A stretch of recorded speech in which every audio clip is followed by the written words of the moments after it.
ఏపీలో రేషన్ షాపుల రూపం మారుతోంది. ఇకపై బియ్యం, పప్పులకే పరిమితం కాకుండా మినీ సూపర్ మార్కెట్లుగా అవతరించనున్నాయి. ఓపెన్ మార్కెట్ దోపిడీకి చెక్ పెడుతూ బ్రాండెడ్ సరుకులు తక్కువ ధరకే అందించేలా మీ మార్ట్ విధానానికి ప్రభుత్వం శ్రీకారం చుట్టింది.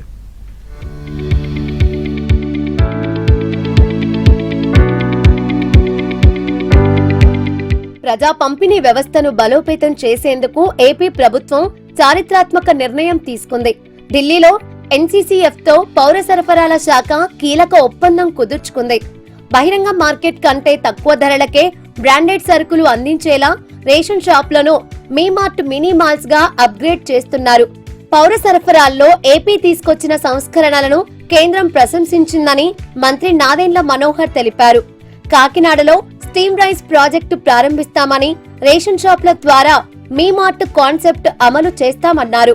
స్టీమ్ రైస్ తీసుకొస్తే ఈ వ్యవస్థలో ఖచ్చితంగా దాని వినియోగం పెరుగుతుందనే విషయం మా దృష్టికి వచ్చినప్పుడు మేము దానిపైన లోతుగా అవగాహన తెచ్చుకుని ముందుగా మధ్యాహ్న భోజనం పథకం దాదాపు 42,000 ప్రభుత్వ పాఠశాలలు, 4,000 సంక్షేమ హాస్టల్స్లో ఇది ప్రవేశపెట్టాలని రాష్ట్ర ప్రభుత్వం నుంచి మేము తీసుకున్న నిర్ణయాన్ని నిన్న గౌరవ మంత్రివర్యులు ప్రహ్లాద్ జోషి గారి సారథ్యంలో జరిగిన సమావేశంలో కేవలం మిడ్ డే మీల్స్కిను వెల్ఫేర్ ప్రోగ్రామ్స్కే పరిమితమే కాకుండా ఒక జిల్లాని కూడా మీరు పైలట్గా చేయమని మా రిక్వెస్ట్ని ఆయన అంగీకరించి ముందుకెళ్లమని ఆయన కేంద్ర ప్రభుత్వం నుంచి అభినందించారు. మొదటి విడతగా ఏపీ వ్యాప్తంగా 1000 మార్టుల ఏర్పాటుకు శ్రీకారం చుట్టారు. పల్నాడు, గుంటూరు, ఎన్టీఆర్, కృష్ణా జిల్లాలను ఎంపిక చేయగా ఇప్పటికే గుంటూరులోని లాలుపురంలో తొలి అవుట్లెట్ ను మంత్రి నాదెండ్ల మనోహర్ ప్రారంభించారు. ఉదయం 8 నుంచి 12 వరకు, మళ్లీ సాయంత్రం 4 నుంచి రాత్రి 8 వరకు ఇవి ప్రజలకు అందుబాటులో ఉంటాయి.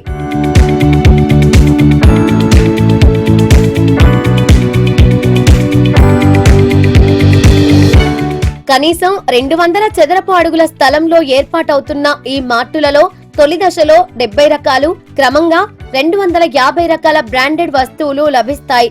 మార్కెట్ ధర కంటే 3 రూపాయల నుంచి 5 రూపాయల వరకు తక్కువే ఇస్తారు. యూపీఐ, కార్డు పేమెంట్లతో పాటు కస్టమర్లు నేరుగా లోపలికి వెళ్లి సరుకులు చూసి కొనుగోలు చేసే ఆధునిక సౌకర్యం కల్పించారు.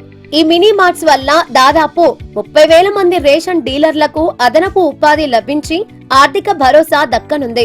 మినీ మార్ట్స్ ఏర్పాటు చేయడం ద్వారా డీలర్లకు కొంత ఆర్థిక భద్రత వస్తుంది. ఎలా వస్తుంది అనేది ఇప్పుడు మేడం గారు మధ్యలో మీడియేటర్గా ఉన్న ఫ్రాంటియర్ సంస్థ వారు కూడా వివరించి చెప్పారు.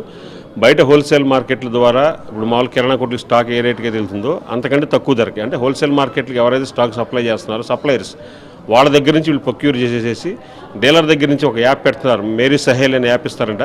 ఆ యాప్ ద్వారా మనం ఇండియన్ పెట్టుకోవడం, ఇప్పుడు స్విగ్గీకి, జొమాటోకి ఎలా మనం ఫుడ్ ఎలా ఆర్డర్ పెడుతున్నామో సేమ్ అదే ప్రాసెస్లో డీలర్ కూడా యాప్ ఆర్డర్ పెడితే అదే టైంకి స్టాక్ తెచ్చి డెలివరీ చేస్తారు విత్ ఫ్రీ సర్వీస్.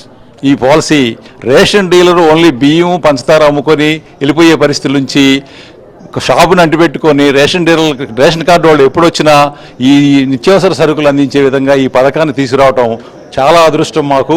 ఈ డీలర్లందరికీ ఆర్థికంగానే కాకుండా వ్యాపార పరంగా కూడా ముందుకెళ్లే విధంగా ఉపయోగపడుతుంది. మరోవైపు కాకినాడలో స్టీమ్ రైస్ ప్రాజెక్టు ద్వారా నాణ్యమైన బియ్యం పంపిణీకి కేంద్రం గ్రీన్ సిగ్నల్ ఇచ్చింది. రేషన్ బియ్యం పక్కదారి పట్టకుండా నిరోధిస్తూ పేదల ఆరోగ్యాన్ని మెరుగుపరిచే ఈ విధానంతో ఏపీ దేశానికే ఆదర్శంగా నిలుస్తోంది.